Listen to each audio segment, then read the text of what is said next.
अस्सलाम वालेकुम everyone, this is D3 और एक्सरसाइज 6 उसका क्वेश्चन नंबर 13 हम कर रहे हैं। एक लाइन दी हुई है L और उसकी इक्वेशन दी है 5x + 6y + 30 = 0। ये भी बहुत काम आने वाली है भाई। और एक पॉइंट दिया हुआ है P, वो दिया है 3, -1। कहते हैं find the coordinates of the point where L crosses the x axis. L crosses x axis. आप अच्छी तरह जानते हैं जब x एक्सिस पे से गुजरती है तो y आपका 0 हो जाता है। अब लाइन L है कि आपके पास 5x + 6y + 30 = 0।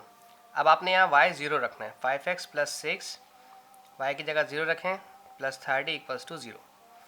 तो ये हो गया 5x, 6y 0 हो गया, पॉजिटिव का 30 वहाँ जाके नेगेटिव का 30 होगा। 5 1 5, 5 6 30, x = -6। x, y कितना आ गया हमारा -6, 0। एक तो पॉइंट ये सॉल्व हो गया। अब कहते हैं दूसरे पार्ट में, कहते हैं पार्ट 2 में कि the coordinates of the point of intersection of line with the x = 2। अब x आपको 2 रखना है, कोई बात नहीं, आप इक्वेशन ऑफ लाइन दोबारा उतारें। 5x + 6y + 30 = 0। 5x की जगह अब आपने सिर्फ 2 रखना है। 6y, अब आपके पास y निकल आएगा, 30 = 0। 5 2 = 10 + 6y + 30 = 0। 10 और 30 40 हो गया और वहाँ जाकर नेगेटिव हो जाएगा। और 6 चूँकि y के पास था, मल्टीप्लाई करा, यहाँ का डिवाइड करेगा, ये बन जाएगा 6 8 = 48, 2/6। तो 8, मतलब इसको रिड्यूस कर सकते हैं हम। 6 8 नहीं 48 नहीं, बड़ा नंबर है। 6 6 = 36, 6 6 = 36, बाकी बचा 4, 4/6। आप चाहें तो इसको रिड्यूस कर सकते हैं, 2 2 = 4 और 2 3 = 6 कर सकते हैं। तो 2 2 = 4 और 2 3 = 6, तो y आपका ये आ गया। अब हम इसको लिखेंगे कैसे, x, y। x है 2 और y है -6 होल 2/3। इसे रिड्यूस किया जा सकता था इस तरह से, ठीक है। अब है इसका part 3, the equation of the line passing through P having the same gradient as L। तो पहले L लाइन का ग्रेडियंट निकालते हैं। L लाइन की इक्वेशन क्या थी, 5x + 6y + 30 = 0। पहले इसका ग्रेडियंट निकालते हैं। सब कुछ वहाँ भेजें क्योंकि y को अकेला करना है।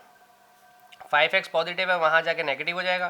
30 पॉजिटिव है, वहाँ जाके नेगेटिव हो जाएगा। 6 चूँकि मल्टीप्लाई कर रहे हैं, वहाँ जाके सबसे डिवाइड करेगा। तो हमारे पास जो स्लोप आया वो आया -5/6, ठीक है। अब स्लोप दे दिया है -5/6 और जो पॉइंट था P, जिसका अब मैं इस्तेमाल करूँगा 3, -1। अब पहले C इंटरसेप्ट निकालेंगे और फिर equation of line. C intercept के लिए हम यहाँ पे C इंटरसेप्ट निकाल रहे हैं इसका, y = mx + c। y की जगह -1 रखेंगे, चूँकि जो पॉइंट्स हमें दिए हैं हम उनकी जगह उन्हें रिप्लेस करेंगे। -1, स्लोप की जगह -5/6 और x की जगह 3 और c निकालना है। 3 1 = 3, 3 2 = 6, -1 -5/2 + c। ये माइनस का कोऑर्डिनेट वहाँ जाकर पॉजिटिव का हो जाएगा। सो -1 + 5/2 = c। 2 1 = 2, माइनस का 2 + 5/2 = 3, c = 3/2। ये आ गया इसका c = 3/2। अब निकालनी equation y = mx + c। Slope था हमारे पास -5/6 x + 3/2। ये हमारे पास आ गई इक्वेशन y = -5x। अब -5/6 x + 3/2। अब लाइन मालूम करनी है, the equation of the line passing through the P and having a gradient 0। अब हमारा ग्रेडियंट 0 हो जाएगा। अच्छा जी, अब हम इसको चेक कर लेते हैं ग्रेडियंट 0 कैसे होगा।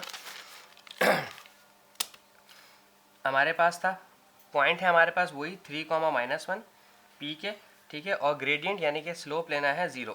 स्लोप 0 के लिए y = mx + c। पहले c इंटरसेप्ट निकालना ज़रूरी है। y की जगह -1, स्लोप की जगह 0, x की जगह 3 + c। तो c कितना आ गया, -1 आ गया, क्योंकि ये 0 हो गया तो सिर्फ c -1 बचा। अब y = mx + c। y = slope की जगह 0, x की जगह x + c की जगह -1, तो y = -1। ठीक है जी, ये हमारी इस तरह से क्वेश्चन नंबर 13 भी कंप्लीट होता है। अल्हम्दुलिल्लाह। अल्लाह हाफिज़ नासिर।